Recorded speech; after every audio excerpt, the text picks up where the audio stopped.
The moment the mistress opened her mouth, I felt my whole world freeze. It was like the whole restaurant went silent just to hear her embarrass me.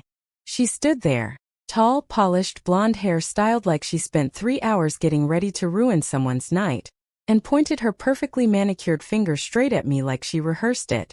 "You need to divorce him," she said boldly. "He wants to be with me. Not you." For a second I honestly thought I misheard her. Maybe my pregnancy hormones were tricking my ears. But no. She meant every word. And the confidence in her voice was so strong that even the waiter stopped mid-step. I didn't cry. I didn't yell. Not even a blink. I just adjusted my maternity dress, rested my hand on my 8-month pregnant belly, and asked her calmly, "Is that so?" She seemed shocked I didn't break down immediately. That alone irritated her. She tilted her chin up, as if trying to remind me she felt above me. "My name is Riley Thompson," I said in my mind, trying to hold myself together. "And this? This is the night everything changes." But before I show you how I turned their little fantasy into their worst nightmare, make sure you like this video and hit the subscribe button, because what I did next, people still talk about it. She didn't even let me speak before continuing. "He loves me," she said. "We're starting a real family." Real family. The word slapped me harder than anything else she said. I looked down at my belly. The child inside me kicked again, almost like she was reacting to the insult. I slowly looked at Brandon, my husband. He wasn't shocked. He wasn't disgusted. He wasn't even defending me. His face looked guilty, yes, but also tired. Like he had been waiting for this moment. So when he told me earlier, "I want to talk about something important," this was it? He brought me here to dump me, with his mistress standing right beside him? That was when it hit me. He didn't just want to end our marriage. He wanted to humiliate me, break me gently so it would be easier for him later in court. I could see it in his eyes. I forced myself to breathe. Stay calm. Think clearly. Because one thing I've learned in life is this. When people think they've broken you, that's when you hold your head higher. "Tell me what?" I finally asked her. "Sabrina Blake." Yes, the mistress leaned forward, smirking like she had already won everything. "You need to divorce him," she repeated. "Brandon and I have been together for a 1.5 years. And honestly, he's happier with me. So the sooner you sign the divorce papers, the sooner we can move on." I blinked. 1.5 years. While I was at home doing IVF treatments. While I was carrying his child. While I was throwing up every morning, trying not to faint because of a high-risk pregnancy. I kept quiet. I didn't give them the reaction they were expecting. She crossed her legs and showed off a diamond bracelet like it was a trophy. "He gave me this," she said proudly. "Last week, while you were at your doctor's appointment." Brandon grabbed her hand like he needed strength from her. And that part hurt me the most. He held her hand the same way he used to hold mine when life was heavy. My heart tightened, but I kept my face still. Then the next bomb dropped. "I'm pregnant too. 2 months. I heard the people at the next table gasp. It felt like the whole room was watching us. Brandon didn't deny it. He didn't say she was lying. He didn't stand up to defend me. He held her hand tighter. At that moment I saw my whole marriage crumble. All 10 years. All the sacrifices. All the nights I stayed up helping him build the business he now used to betray me. I wanted to scream. I wanted to cry. I wanted to throw water in her face and cuss her out. But I didn't. Because what they didn't know was that I already knew everything. And I wasn't planning to cry. I was planning to finish my plan. I asked her calmly again, "Are you done?" She scoffed. "I'm just getting started." But I wasn't listening anymore. I felt something shift inside me. Not anger. Not heartbreak. Something sharper. Something stronger. I reached for my purse, pretended to grab lip gloss, and instead pulled out my phone. "I'll be right back," I said gently. And I walked to the restroom.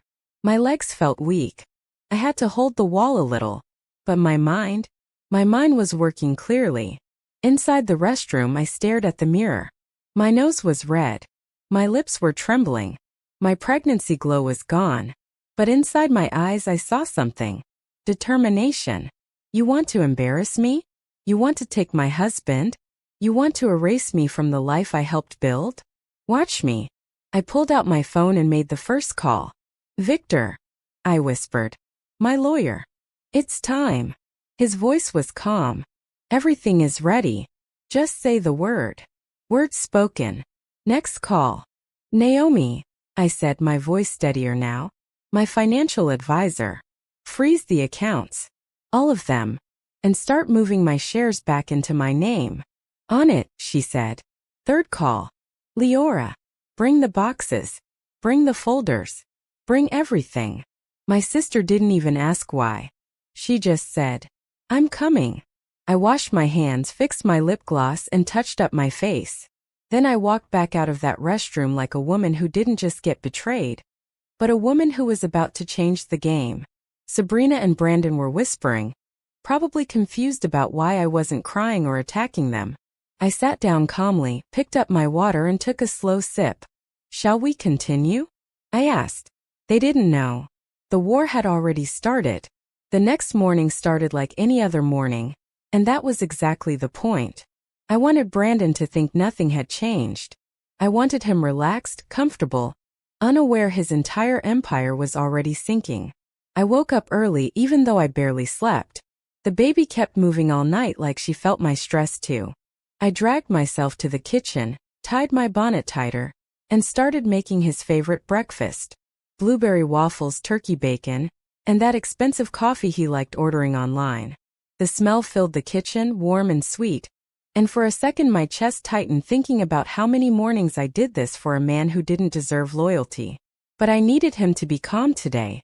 When he walked into the kitchen, he paused like he didn't expect me to still be in the house, smiling and cooking like someone who wasn't publicly humiliated by a mistress with cheap perfume.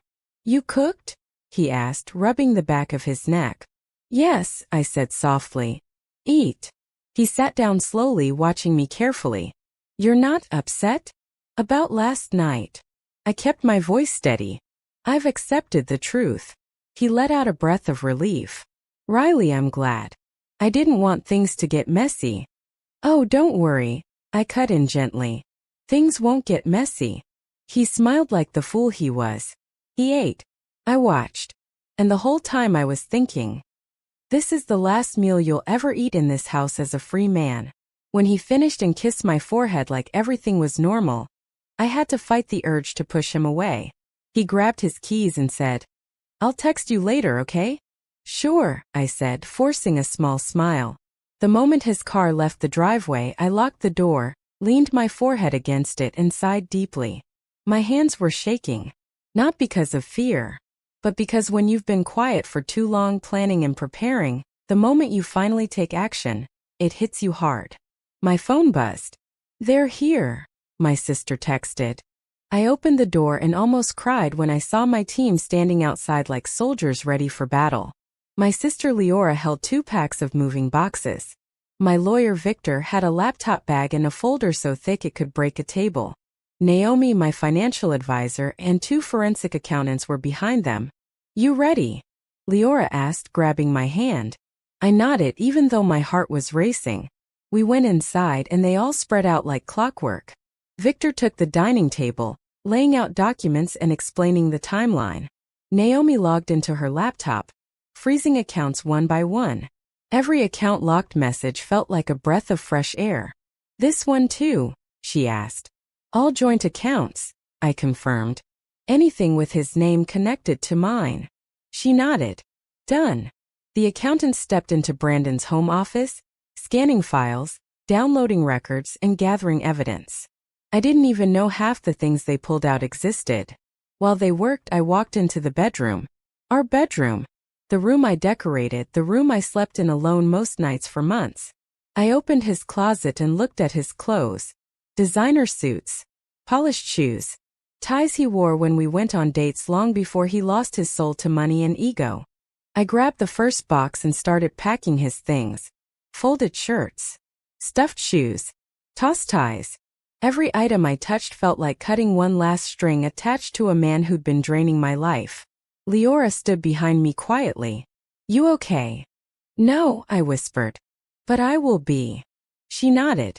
We worked for hours, quietly, focused and determined. Every time I felt my belly tighten or the baby kick too hard, I sat and rested for a few minutes before getting back up. This wasn't just revenge. This was reclaiming my life. Around noon, Victor called me to the dining table. "We found something," he said. I sat down slowly. "What?" He pushed a document toward me. "This is a shareholder agreement Brandon signed years ago. You have 45% control of his company." I blinked. "But he told me that was invalid." He said because I wasn't active in the company. Victor interrupted gently. "He lied. This contract is perfectly legal. And guess what? His signature is on every page. Yours too." My heart thudded. That means you are almost half of the owner of his company. If you want, you can even remove him from the board. But for now, you control a huge part of his assets." I sat back breathless. He really thought he was going to leave me with nothing. Naomi leaned closer. "It gets worse for him." I swallowed. "Tell me." "He and Sabrina have been moving investor money around. It looks like fraud. Very messy fraud." Fraud. My stomach dropped. This wasn't just cheating. This was criminal. Victor tapped his pen.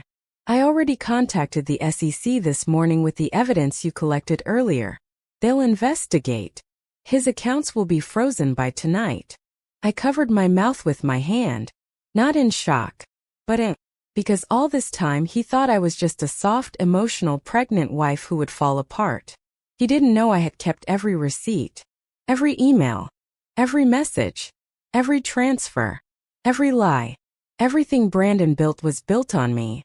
And now everything he tried to take from me was coming back to me. By late afternoon, all his clothes were packed, documents collected, accounts frozen, locks ready to be changed legally.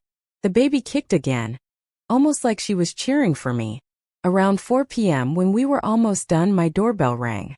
Leora looked out the window and cursed. "It's him. He's early." My heart pounded, but I stood up straight, one hand on my belly. "Let him in," I said, because I wanted him to see it. All of it. Every box. Every document. Every consequence. And he was about to. Brandon walked into the house like a man returning from a long, peaceful day, completely unaware that the ground under his feet wasn't ground anymore. It was quicksand. The moment he stepped inside, his eyes landed on the boxes stacked neatly in the living room. His clothes, his shoes, his documents, his entire life packed up like cheap luggage. He blinked slowly, confusion spreading across his face. What is all this?" he asked, voice cracking a little. I didn't rush to answer him. I wanted him to look. Really look. To see what he tried to destroy standing tall right in front of him. I stood near the kitchen doorway, one hand on my belly for support, the other resting calmly by my side. "It's your thing," I said softly. "You won't be living here anymore." He let out a breath that shook. "Riley, what is this? What are you doing?" "We said." "No," I cut in. "You said." I never agreed. His eyes darted around the room, finally landing on Victor, my lawyer, who was standing beside the dining table with an envelope in his hand. "Who the hell are all these people?" Brandon demanded, his voice rising. I walked forward slow and calm and said, "My lawyer, my financial advisor, forensic accountants, and my sister." He dragged a hand down his face. "Riley, you're overreacting. We can talk about this."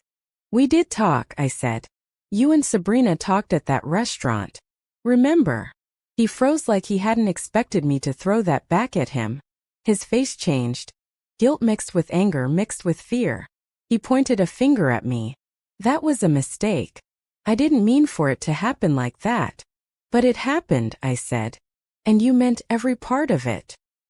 He opened his mouth again, but Victor stepped forward and handed him the envelope. "Mr. Hale," Victor said professionally, "you're being served." Brandon snatched the papers angrily. "Served with what?" "Divorce," Victor replied. "Permanent separation. Temporary restraining order. And the court approved giving Mrs. Thompson sole access to the home while proceedings continue." Brandon's jaw dropped. Restraining order? Against me? You? Yes, I said, cutting him off. Against you. You can't kick me out of my own house, he shouted. This isn't your house, I said. Not anymore. He scoffed and held up the papers. Everything here is in my name. I bought it. I nodded slowly. Yes. And I designed it. Every inch. And I paid for the land. With my money. The money you conveniently forgot about. He hesitated. That was you said, I thought. That I wouldn't keep receipts? I leaned a little closer. Oh, Brandon. I kept everything. Naomi then spoke calmly from behind him. All your accounts are frozen. Joint accounts included. Also, your business accounts have been placed under federal investigation. Brandon spun around sharply. What? Frozen? On what grounds? Victor stepped forward again. On grounds of suspected investor fraud. Your transactions were flagged earlier. And your mistress is assisting you? Not a smart move. Brandon's face was drained of color. He whispered. What did you do? I didn't do anything, I said plainly. You did this yourself. I just stopped cleaning up your mess. He stood there breathing hard, his chest rising and falling quickly. Then he whispered in disbelief. You knew. How long did you know? A long time, I whispered back. He stumbled backward, hitting the edge of a packed box. And just when he finally seemed to understand the consequences of everything he had done, a loud horn outside startled us. Sabrina's car. Of course. My sister groaned. Great. Here comes round two. Sabrina stepped out of her car wearing sunglasses like she was walking into a movie scene. She stormed up the driveway, heels clicking fast, and burst into the living room. What is going on? She shouted. Brandon, why are your things outside? What did she do? Brandon didn't answer her. He looked completely lost. Sabrina marched closer, pointing at me like she wanted to fight. You can't do this, she yelled. Brandon promised me everything. He said he would take care of me. I'm sure he did, I said calmly. He also promised to take care of me too. He broke that promise. Yours won't last either. She scoffed. Honey, he's leaving you. I'm the one carrying his baby. You're not pregnant, I said simply. The room froze. Sabrina's eyes widened. What? I know you're not pregnant, I repeated. I hired someone. They found your past. 3 companies. 3 married men. Same story. Brandon's eyebrows shot up. You what? Sabrina swallowed hard. Brandon, she's lying. I swear. She's not, Brandon said quietly, staring at her like she was a ghost. Sabrina, tell me the truth. She opened her mouth but no sound came out. Then she stepped back. Then further back. And just like that, the confidence drained out of her face like water from a broken bucket. You lied to me, Brandon whispered. You lied about everything. Sabrina pointed at me with shaky hands. She set this up. She's manipulating you. She's trying to ruin your life. No, I said softly. You both did that on your own. Sabrina was trembling now. Brandon, say something. Do something. But Brandon just stared at her with disgust and disappointment. You used me, he said. And I was stupid enough to fall for it. She gasped dramatically. Brandon, how can you say that? After everything. He stepped back from her. Everything, he repeated. Everything what? Lies? Manipulation? Using me for money? Sabrina looked like she might cry. Not because she loved him, but because she realized the lifestyle she was chasing was slipping away. Get out, Brandon whispered. Sabrina froze. I said get out, he shouted. She stumbled backward, then stormed out in humiliating silence. Minutes later, her car screeched away. Brandon turned back to me. His voice was broken. Riley, please don't do this. I've lost everything. Please don't take my child too. I placed my hand over my belly. You didn't lose everything, I said quietly. You threw everything away. He took a shaky step toward me. Can we fix this? Please. I'm begging. No, I said. Just one word. But it carried 10 years of pain. He fell to his knees. I didn't move. Do you hate me? He whispered. I stared at him for a long moment. Then I said, softly but honestly, no. I just don't think about you anymore. That sentence broke him more than anything else ever could. I turned and walked away. My sister put her arm around me. My baby kicked gently, almost like she was proud. 2 months later, I gave birth to my son, Eli, strong, healthy, perfect. Brandon got supervised visits twice a month. Sabrina disappeared. His company collapsed. And me? I rebuilt my life stronger than ever. If this story taught you anything, let it be this. Never underestimate a calm woman. Never underestimate a pregnant woman. And never underestimate a woman who keeps receipts. If you love this story, please subscribe, like this video, and comment what you would have done in my situation. More stories are coming. And they only get better from here.